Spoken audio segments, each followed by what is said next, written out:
नमस्कार दोस्तों। तो अब हम इस दूसरे पार्ट के अंदर जो हम लोग देख रहे हैं वो देख रहे हैं कि जो वल्लभाचार्य हमने एक पढ़ा था। कौन पढ़ा था? वल्लभाचार्य। कौन? वल्लभाचार्य। इन वल्लभाचार्य के एक पुत्र हमने पढ़ा था, उसका नाम था विट्ठल दास। क्या नाम था? विट्ठल दास, जो कि इनके क्या थे? पुत्र थे। ठीक है। इन विट्ठल दास ने क्या किया था? एक 8 कवियों का एक संघ तैयार किया था, जिसको नाम दिया था अष्टचाप। इन्होंने अष्टचाप की स्थापना की थी।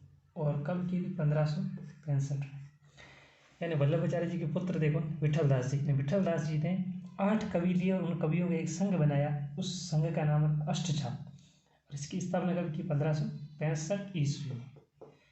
इन 8 कवियों में से 4 तो अपने पिता के लिए, 4 शिष्य जो लिए किसके लिए? 4 शिष्य लिए वल्लभा जी के, तो वल्लभाचार्य। 4 शिष्य वल्लभाचार्य के थे और 4 शिष्य खुद के लिए, और 4 शिष्य किसके थे? विट्ठल जी के। तो याद रखना, अष्टचाप में कुल कितने कवि थे? 8 कवियों का एक समूह था। उस 8 कवियों के एक समूह को क्या बोला जाता था? अष्टचाप। इसकी स्थापना 1565 से किसने की? विट्ठल दास जी ने की। विट्ठल दास जी कौन थे? वल्लभाचार्य के पुत्र थे। वल्लभाचार्य कौन थे? जिन्होंने वल्लभ संप्रदाय की क्या की थी? स्थापना। ठीक है। तो अष्टचाप के अंदर 8 कवि लिए गए थे। 8 में से 4 तो अपने पिता के यानी वल्लभाचार्य जी के लिए, और 4 इनके स्वयं के थे। तो इनके पिताजी यानी वल्लभाचार्य जी के 4 शिष्य कौन से थे, उनको देखेंगे। देखो हम लोग सबसे पहले याद रखना, ट्रिक्स याद रखना। देखो, कुंभ सूर पर कृष्ण, कुंभ सूर पर कृष्ण। कैसे याद रखोगे? आप किसी से बात करें और कह रहे हो कुंभ तो ठीक है, सूर तो ठीक है, पर कृष्ण कहाँ? तो उन्होंने कहा कि कृष्ण भी चलेगा साथ में। तो इस तरह से याद हो जाएगा। क्या बोलोगे कि कुंभ सूर तो ठीक है पर कृष्ण, कुंभ सूर तो ठीक है पर कृष्ण, तो कृष्ण भी साथ में। तो कुंभ सूर पर कृष्ण, कुंभ सूर पर कृष्ण। तो ये 4 कृष्ण किनके शिष्य थे? वल्लभाचार्य जी के थे। इनके 4 शिष्य कौन थे? तो याद रखना, सबसे पहले आपको लिखना है च। क्या लिखना? च। और फिर लिखना छ। अब यहीं से ट्रिक बन जाएगी। च से याद रखना चतुर्भुज,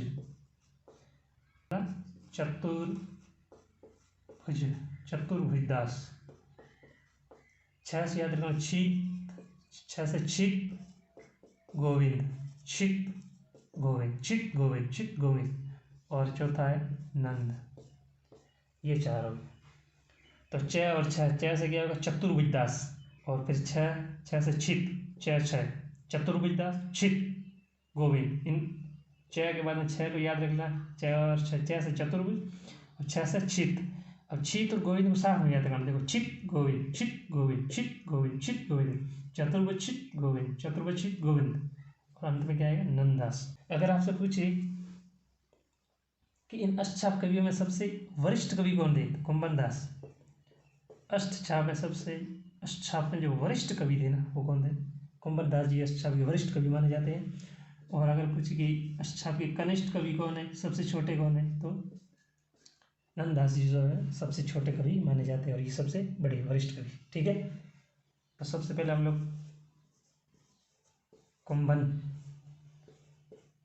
कुंभन दास के बारे में पढ़ते हैं। तो सबसे पहले ध्यान रखना, इनका जो जन्म जो हुआ था ना, जन्म हुआ था 1468 ईस्वी। ठीक है। ये इनका जन्म याद कर लेना, इतना इंपॉर्टेंट नहीं है, नहीं पूछा जाएगा, लेकिन फिर भी 1468 में इनका क्या जन्म है। और ये अष्टचाप के वरिष्ठ कवि माने जाते हैं। अष्टचाप के वरिष्ठ कवि माने जाते हैं, अष्टचाप के वरिष्ठ कवि माने जाते हैं। ठीक है। 2 बात। तीसरी बात, इनके जो कुल पुत्र जो थे ना, वो कितने थे? 7 पुत्र थे, जिसमें 6 जो पुत्र थे वो तो कृषि का काम करते थे, खेती बाड़ी का। एक पुत्र कौन? चतुर्भुज, ये भक्ति में आ गया था, जो अभी हमने पढ़ा था, जो विठल जी का शिष्य था चतुर्भुज, वो इन्हीं कुंभलदास जी का क्या पुत्र है। ठीक है। एक बात इनके बारे में ये याद रखनी है कि अकबर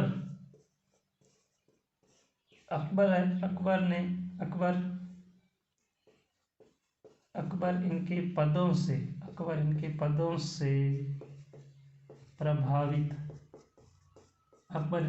से प्रभावित होकर सीकरी आमंत्रित किया।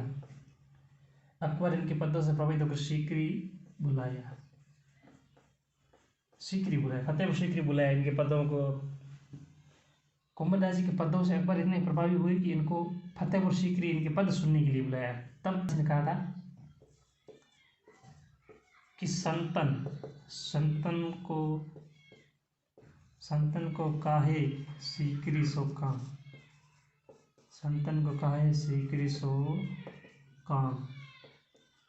इन्होंने कहा था कि संतों का सीकरी में क्या काम। तो इस तरह से एक इनका पद मिलता है। और एक बहुत ही महत्वपूर्ण इनका पद मिलता है कि आवत जावत पनिया घिस गई। आवत जावत पनिया एक जूती, आवत जावत पनिया घिस गई, आवत जावत पनिया घिस गई, बिसर गयो हरि नाम, बिसर गयो हरि नाम। आवत जावत पनिया घिस गई, बिसर गयो हरि नाम, ये इनकी महत्वपूर्ण पंक्ति है। तो पंक्ति मिलती है कि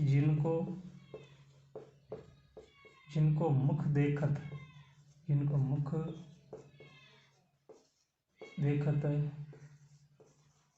दुख उपजत, जिनको मुख देखत दुख उपजत, उनको करी परे प्रणाम। जिनको मुख देखत दुख उपजत, उनको करी परे प्रणाम।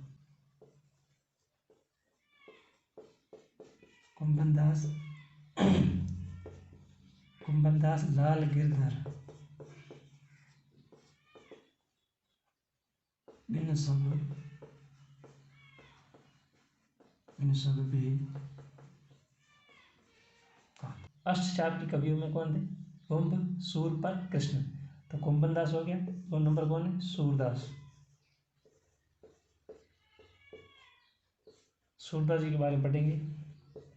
सबसे पहले इनका जन्म 2 जगह बताते हैं, एक रुनकता, एक बताते हैं सिही। और सिही कौन बताते हैं? नगेंद्र के अनुसार उनका जन्म सिही में हुआ था, और कई विद्वान इसको रुनकता बताते हैं, विवादित है हालांकि। और ये स्थान है कहाँ? यूपी में हुआ। अगर आपसे पूछे कि इनके फादर का नाम क्या था, पिता का नाम, तो बताना रामदास। अगर पूछे इनके गुरु का नाम क्या था, तो वल्लभाचार्य इनके कौन थे? गुरुदेव। अगर पूछे सूरदास की जो भक्ति थी, भक्ति किस प्रकार की थी, तो याद रखना 2 प्रकार की मिलती है, एक दास्य भाव की और एक साख्य भाव की। साख्य भाव के मतलब सखा, मित्रता के जैसा कविताएं लिखना। तो साख्य कब हुई? वल्लभाचार्य के मिलने के बाद में। तो वल्लभाचार्य के मिलने के बाद, यानी प्रारंभ में ये जो भक्ति करते थे ये दास्य भाव की थी, ठीक है, दास्य भाव की भक्ति करते थे। उसके बाद जब वल्लभाचार्य से इनकी भेंट हुई ना, तो उसके बाद में दास्य की जगह इन्होंने कौन सी भक्ति अपनाई? साख्य भाव की भक्ति अपनाई। सूरदास के ग्रंथों की बात करें तो इनके ग्रंथ 3 है। एक है सूर, दूसरा भी सूर, तीसरा साहित्यिक। एक सूर का बहुत बड़ा सागर है, एक सागर लिख डाला सूर ने। इसी सागर का कुछ संक्षिप्त रूप है, तो सूर, उसका नाम है सारावली, यानी सागर का सार है, तो सारावली। ये 3 क्या है? ग्रंथ है। सबसे पहले देखते हैं कि ये जो सूर सागर है, इसमें क्या है। सूर सागर को देखते हैं, तो सूर सागर जो है, सूर सागर का अगर कुछ इसका आधार या उपजीव्य कौन सा ग्रंथ माना जाता है, तो याद रखना श्रीमद् भगवत गीता, ये इसका आधार ग्रंथ माना जाता है। दूसरी बात पूछे कि इस सूर सागर के अंदर कुल स्कंद कितने हैं? स्कंद यानी पाठ या अध्याय कितने हैं, तो याद रखना 12। कितने 12 अध्याय, ठीक है। और इसके अंदर एक भ्रमर गीत है, क्या है, भ्रमर गीत। भ्रमर गीत इन्होंने कहाँ से लिया है, तो भ्रमर गीत है वो भागवत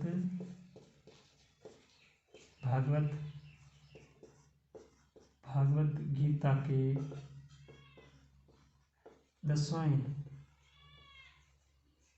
10वें स्कंद के 46 और 47 अध्याय से लिया है। सूरसागर में भ्रमर गीत का जो वर्णन किया है सूरदास जी ने, वो भ्रमर गीत लिया है, वो कहाँ से लिया पता है, भागवत गीता के अंदर जो स्कंद है उसमें से 10वां स्कंद, यानी भागवत गीता का कौन सा स्कंद, 10वां, और 10वें स्कंद के अंदर अध्याय नंबर 46 और 47 के अध्याय से लिया गया है। ये बात हो गई। सूरसागर के अंदर वर्णन किसका है, अगली बात ये है कि सूरसागर में वर्णन किसका है, तो याद रखना वर्णन की बात करें तो ये कृष्ण जन्म से लेकर के मथुरा गमन तक का वर्णन मिलता है। कृष्ण जन्म से मथुरा गमन, यानी कृष्ण का जन्म से लेकर के जब तक वो मथुरा गए थे ना अपने मामा को मारने के लिए, वहां तक इसका पूरा वर्णन है किसके अंदर, सूरसागर के अंदर मिलता है। कुछ और महत्वपूर्ण बातें हैं कि ये जो है ना, ये सूरसागर ये महाकाव्य की श्रेणी में नहीं आता है, ये महाकाव्य की श्रेणी में नहीं आता है, ये महाकाव्य की श्रेणी में नहीं आता है। तो क्या है, तो ये है, ये उत्कृष्ट श्रेणी का ये क्या है, गीति काव्य है, यानी ये गीति काव्य माना जाता है, जबकि ये महाकाव्य नहीं है। ध्यान रखना, सूरसागर महाकाव्य नहीं है, बल्कि ये उत्कृष्ट श्रेणी का गीति काव्य माना जाता है, ठीक है। आगे याद रखना, इसकी कथा,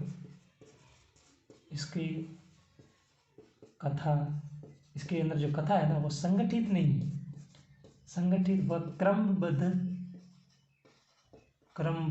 नहीं है, और संगठित और क्रमबद्ध नहीं है, इसलिए इसको महाकाव्य का दर्जा नहीं दिया गया है, ठीक है।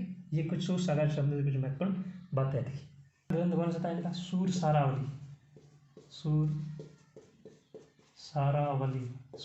के अंदर इतना कुछ खास नहीं है, ये बस सूरसागर का क्या संक्षिप्त रूप है, इसलिए इसको देखो सार है, सूर सारावली, ठीक है। और तीसरा ग्रंथ जो मिलता है वो है यहाँ का साहित्यिक, ये थोड़ा महत्वपूर्ण हो सकता है, साहित्यिक लहरी। लहरी देखो किसका नाम होता है, स्त्री का नाम होता है, लड़की का, तो याद रखना ये नायिका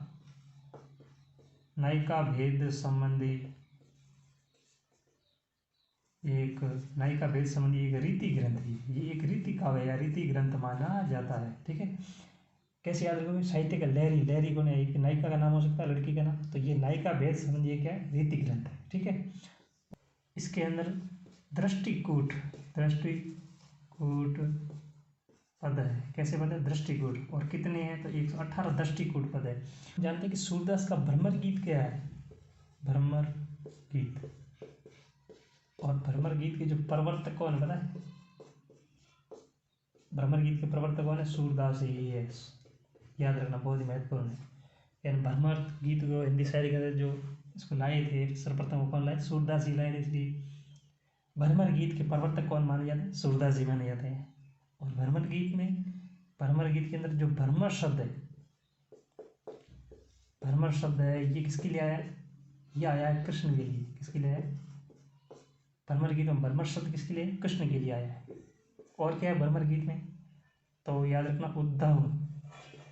उद्धव और गोपी क्या है, संवाद है। कृष्ण का एक मित्र था उद्धव, जो बहुत बड़ा ज्ञानी था, तो कृष्ण क्या करते हैं, उद्धव को भेजते हैं गोपियों को समझाने के लिए कि आप जाओ, अगर वो उसका प्रेम कम हो तो करके समझा गया, तो ये उद्धव इनको गोपियों को समझाने जाते हैं, तो गोपियाँ सीधे मुंह इनको जवाब उद्धव को नहीं देती, तो किसके बीच में, भ्रमर को लेके, तो भ्रमर को संबोधित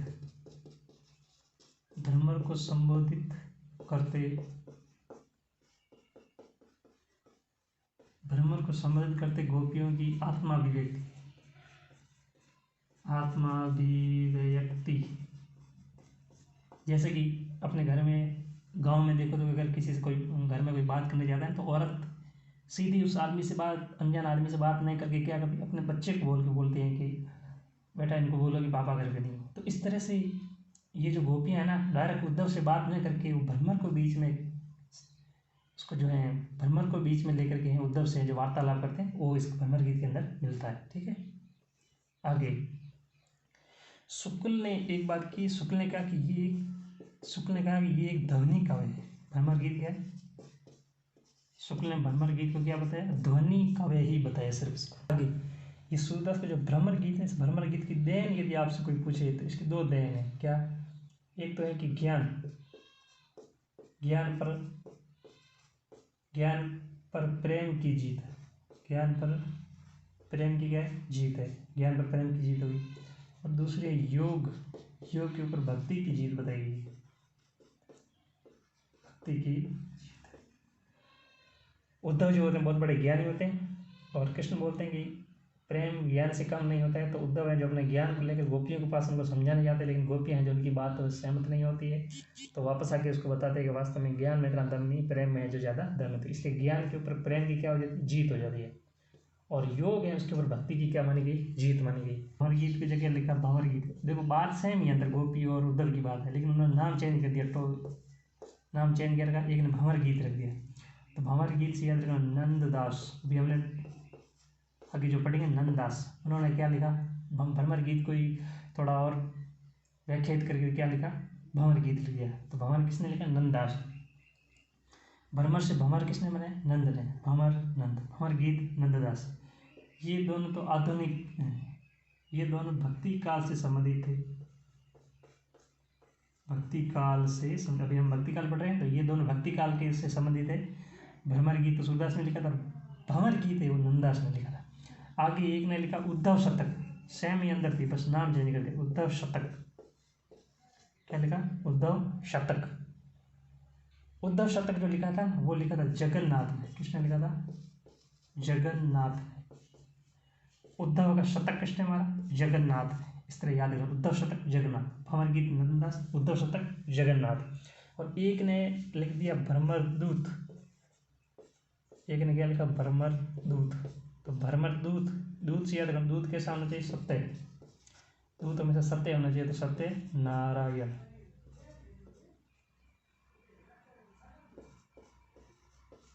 सत्य नारायण। और ये आधुनिक काल से संबंधित है।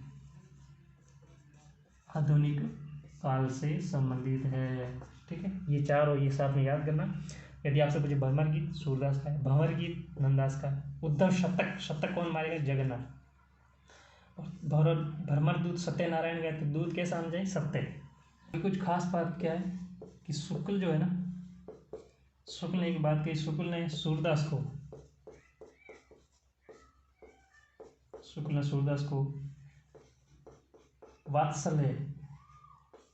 वात्सल्य सम्राट, शुक्ल ने सूरदास को वात्सल्य सम्राट व जीवनोत्सव कहा।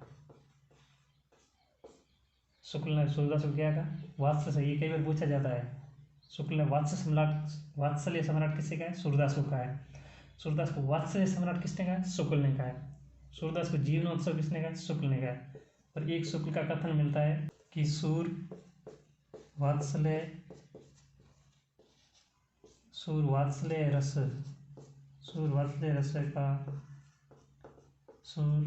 रस का कोना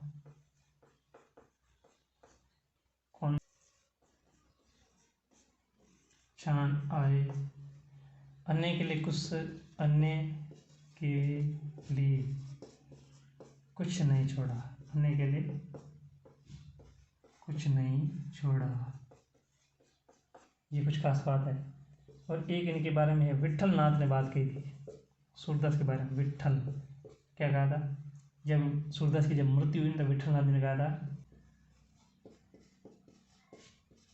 पुष्टि मार्ग को जहाज जाता है। ठीक है ना, ये बात पुष्टि मार्ग को जहाज जाता है, ये बात किसने कही थी? विट्ठल नाथ ने। कब? जब सूरदास की जब मृत्यु हुई थी तब कहा था। 3 नंबर में जो ले रहे हैं ना वो है परमानंद। कौन है? परमानंद। 3 नंबर कवि कौन है? परमानंद। सबसे पहले इनका आप देख लेना जन्म 1493, इतना इम्पोर्टेंट नहीं है।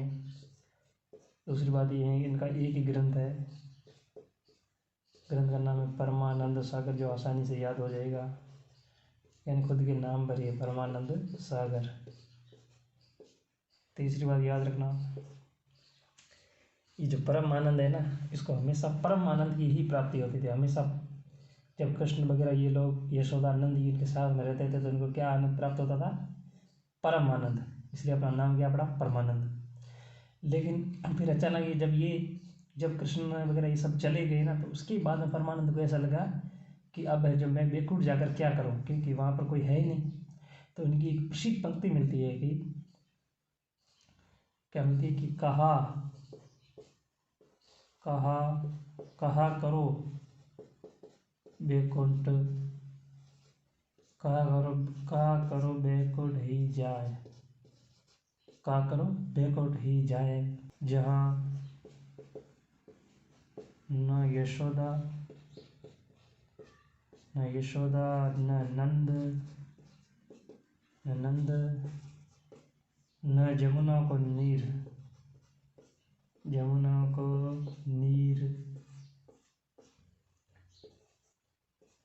न गोपी न ग्वाला। ये इनकी महत्वपूर्ण पंक्ति मिलती है। तो कैसे याद करोगे कि परमानंद को बहुत आनंद मिलता था जब वो कृष्ण वगैरह साथ में थे, तब कृष्ण वगैरह जब नहीं थे तब ये ग्रंथ लिखते वक्त थोड़े ऐसे हो गए थे। तो इन्होंने क्या लिखा कि अब मैं बैकुंठ जाकर क्या करूं, क्योंकि वहाँ न तो यशोदा है और न नंद है, न जमुना को नीर है, और न गोपी और न ग्वाला है। आगे 4 नंबर पे कौन बचे? कृष्णदास। ट्रिक क्या थी? कुंभ, सूर्य और कृष्ण, तो उसमें कृष्णदास है। याद रखना ये अधिकारी नाम से प्रसिद्ध थे, इन्हें अधिकारी कहते थे, अधिकारी नाम से प्रसिद्ध थे। ठीक है, पहली बात। दूसरी बात याद रखना ये कुशाग्र बुद्धि के रहे हैं, बहुत तेज बुद्धि के थे। कुशाग्र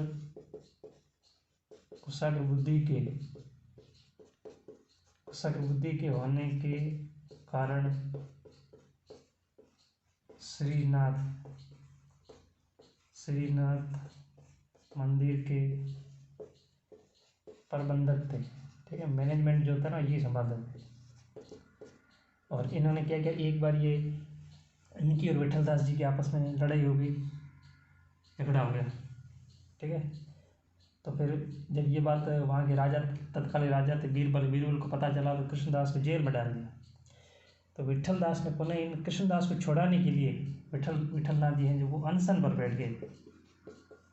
और अनशन में बैठे जब कृष्णदास जी छोड़ के बाहर आए, तो विठल दास जी को ऐसे अनशन पे देखा तो विठलनाथ जी के पैरों में पड़ गए और माफ़ी मांगने लगे कि मुझसे गलती हो गई, और विठलनाथ जी ने उन्हें माफ़ कर दिया। विठलनाथ जी की शिष्य में सबसे पहले आता है, वो आते हैं आपके कौन? चतुर्भुज दास। हमने च पढ़ा था, च से क्या था? चतुर्भुज दास। चतुर्भुज दास। पहले दास क्या है? ये कुंभन दास के छोटे पुत्र थे। पहली बात, कुंभन दास की ये छोटे क्या थे? पुत्र थे। एकमात्र यही पुत्र थे जो भक्ति में आए। ठीक है, बाकी आए नहीं थे। और भक्ति में आए तो ये चतुर्भुज है, बस याद रखना। ये कुंभन दास एक ही पुत्र थे जो किसमें आए? भक्ति में आए थे। कि भक्ति प्रताप के, भक्ति के प्रताप की तो बहुत ही गजब भी महिमा है, तो भक्ति प्रताप लिख डाला। वैसे याद हो कि चतुर्भुज दास है, तो भाषा से भक्ति प्रताप लिखा। जब इन्होंने भक्ति का प्रताप देखा ना, तो इन्हें द्वादश यश प्राप्त हुआ। कैसा? द्वादश यश प्राप्त हो गया। और तीसरा लिख डाला हितजू को मंगला। ये हैं जो इनके 3 क्या ग्रंथ है। ठीक है, ग्रंथ है। एक इनकी प्रसिद्ध पंक्ति मिलती है कि यशोदा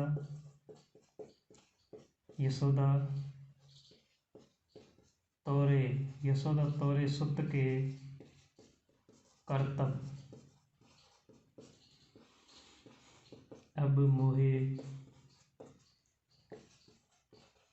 सहे नहीं जात। इनकी चतुर्भुजदास की प्रसिद्ध पंक्ति मिलती है कि यशोदा तोरे सुत की कर्तव्य, सुत के मतलब पुत्र के कृष्ण की बात करिए कि कृष्ण के जो कर्तव्य है अब मुझसे सहे नहीं जाते हैं। अब हम लोग इसे याद कैसे रखेंगे कि एक बार देखो याद करवा रहा हूँ। यशोदा ने कुंभन दास जी को कहा, कुंभन दास कौन थे? चतुर्भुज के पिता थे। कुंभन दास को बोला कि आप चतुर्भुज को है ना कृष्ण के साथ में आप कहाँ मिलो, गाय चराने गए थे। एक दिन ये चतुर्भुज कृष्ण के साथ में गाय चराने गए तो वहाँ कृष्ण ने इनको बहुत तंग किया तो बेचारे दुखी हो गए। तो इस कृष्ण की शिकायत है जो अपनी कृष्ण की माँ यानी यशोदा से कर रहे हैं। और क्या कह रहे हैं कि यशोदा तोरे सुत की कर्तव्य अब मोह सहे नहीं जाते। ठीक है, विठल नाथ जी किसी से बोल छह के बाद में छह याद कराया था तो छह से याद रखना छीत स्वामी,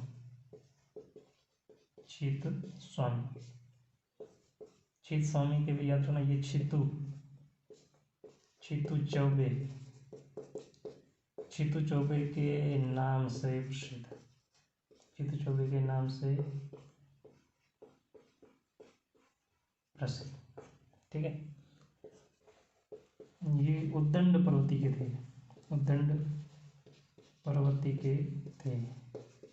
मतलब किसी का भी मजाक। फिर इनकी प्रसिद्ध पंक्ति मिलती है, जब कृष्ण भक्ति में आए तो वो इतने मगन हो गए कि उन्होंने भगवान से कहा कि विद्यना, प्रसिद्ध पंक्ति इनकी मिलती है, विद्यना तोसो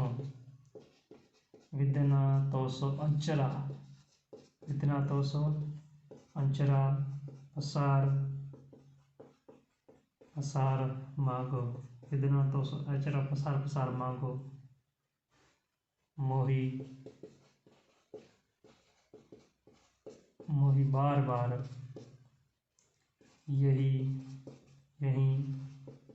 ब्रज बसी।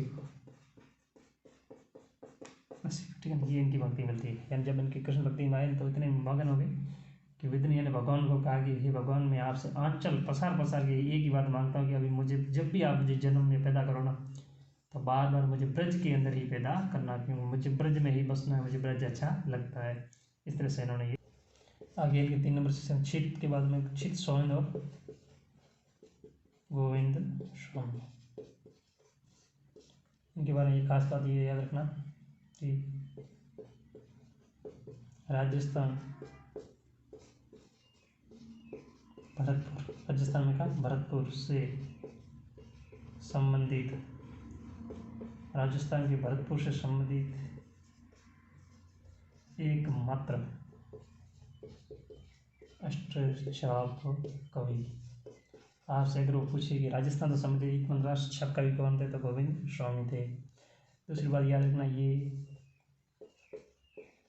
पदों को मधुरता से गाने के लिए प्रसिद्ध थे। तो मधुरता, राजस्थान का बंदा वैसे मधुर गाने ही गाता है। तो गोविंद बोलो हरि गोपाल बोलो, इस तरह से याद कर लेना। तो मधुर आवाज़ है, इसलिए गोविंद स्वामी राजस्थान भरतपुर के थे और ये पदों को मधुरता से गाने के लिए जाने जाते थे। 4 नंबर में अंतिम याद रखना नंददास। ठीक है, इनके बारे में एक बार याद रखना कि ये जो है ये अष्टछाप के कनिष्ठ कवि है। ठीक है ना, सबसे छोटे कनिष्ठ कवि, अष्टछाप के कनिष्ठ कवि माने जाते हैं नंददास। देखो नाम ही छोटा है नंद, तो छोटे सबसे कनिष्ठ कौन? नंद। और अगर वरिष्ठ पूछे तो कौन होगा? कुंभन दास होगा। ठीक है, दूसरी बात इनके बारे में याद रखना कि तुलसीदास के अनुयायी, तुलसीदास के ये अनुयायी थे, यानी कि तुलसीदास ने इन्हें राम भक्ति में लाने का असफल प्रयास किया था। यानी बहुत बार कहा कि राम भक्ति में, लेकिन ये गए नहीं, इन्होंने कहा मैं कृष्ण भक्ति ही करूँगा। ठीक है, तो इनके बारे में कुछ खास बात यही मिलती है। और तीसरी बात याद रखना कि इस अष्टछाप में सबसे अधिक अष्टछाप कवियों में सर्वाधिक रचनाएं अष्टचाप्य सर्वाधिक रचनाएं, यानी अष्टचाप्य वेद के भी उसमें सबसे अधिक रचनाएं जो लिखी ना इन्होंने लिखी थी। अभी याद करते हैं, देखो कैसे करोगे।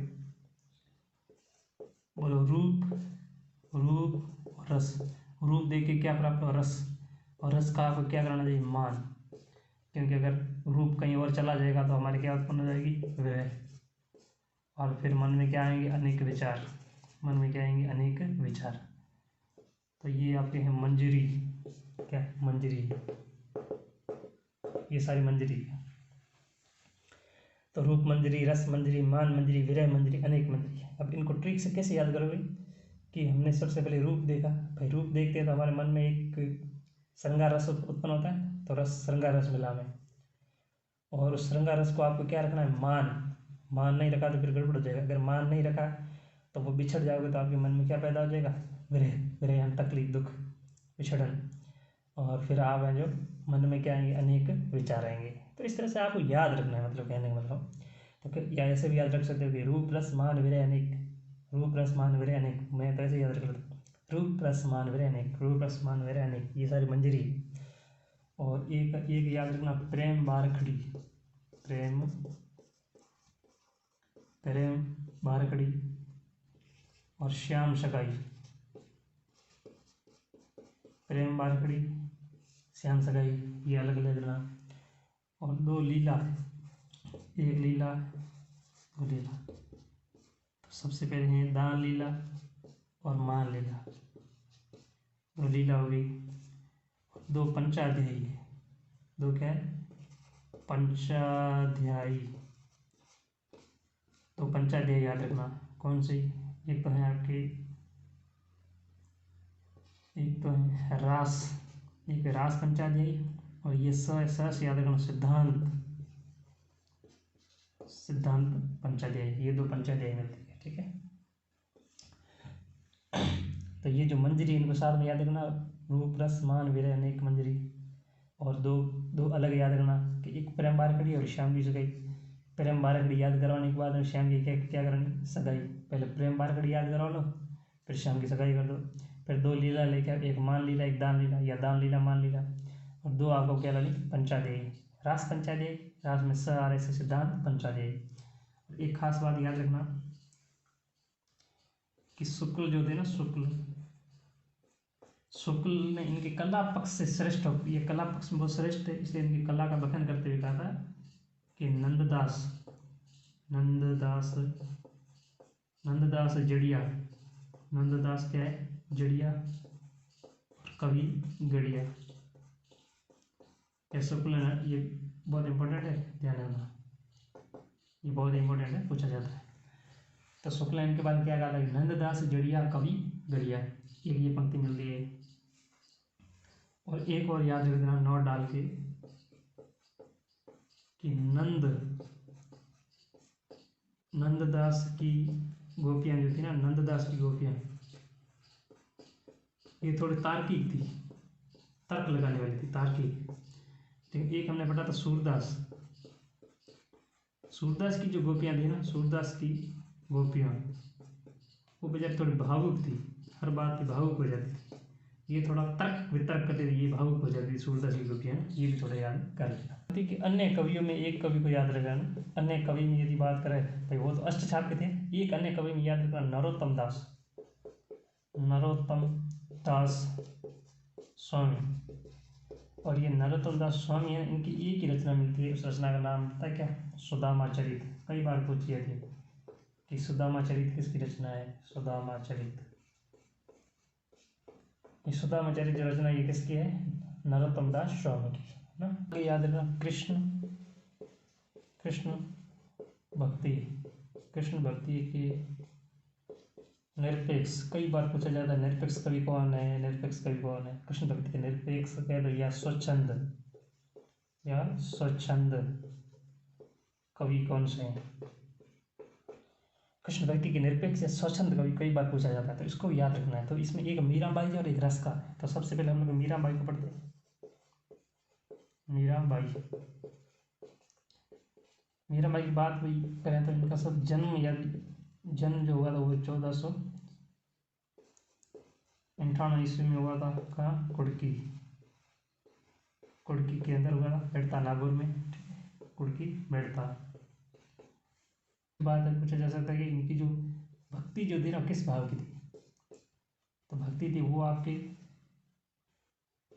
कांत कांता भाव की थी। कौन से भाव की, कांत या कांता भाव की भक्ति थी। मीराबाई ने अपना अंतिम समय कहाँ गुजारा था,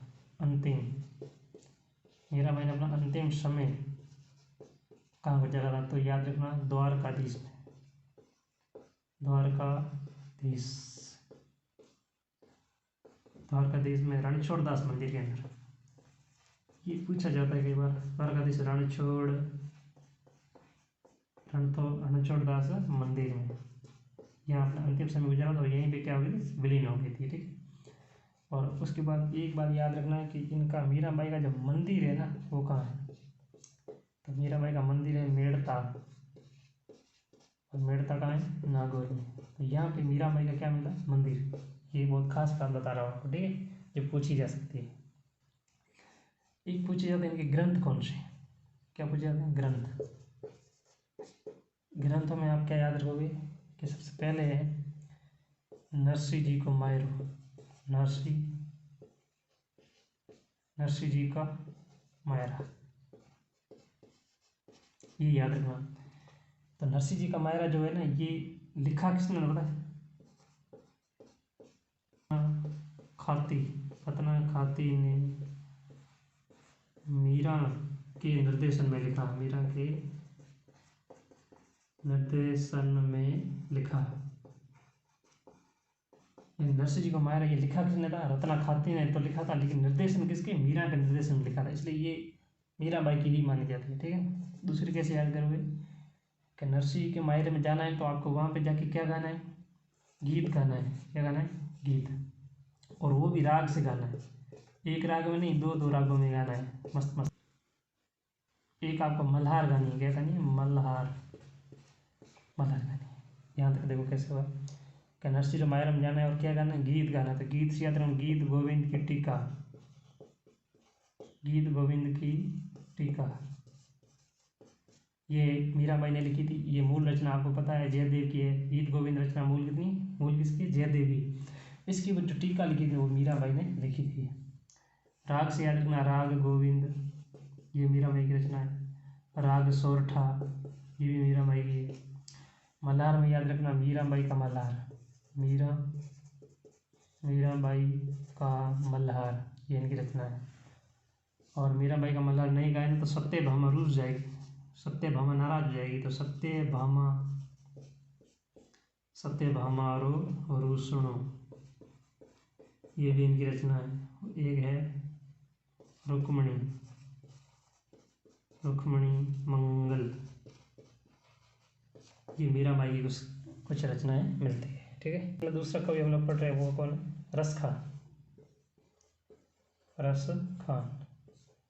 रस खान जो इनका मूल नाम पूछा जाता है आरपीएससी द्वारा, मूल नाम याद रखना सैयद इब्राहिम, मूल नाम क्या इनका, सैयद इब्राहिम। प्रश्न आएगा सैयद इब्राहिम इनमें से किसका मूल नाम है, तो रस खान का मूल नाम, ठीक है। और इनके ग्रंथ मिलते हैं, इनकी एक प्रेमिका थी सुजान से ये क्या करते थे, प्रेम, और फिर उसको क्या कर दिया, दान। सुजान से याद रखना, सुजान रस खान ये इनकी प्रेमिका थी, सुजान रस खान। तो सुजान से क्या करते, प्रेम, तो प्रेम से याद रखना प्रेम वाटिका, और दान की क्या कर दी, लीला, ठीक है। और इनके ग्रंथ अधिकतर जो होते थे वो कवित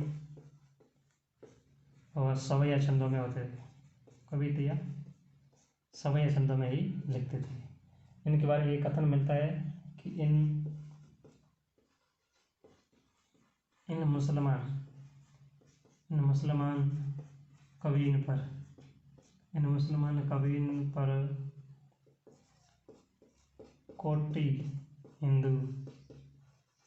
कोटि हिंदू जनवारी ये इनके बारे में कथन कहा था भारतेंदु ने, कहा किसने कहा था, भारतेंदु।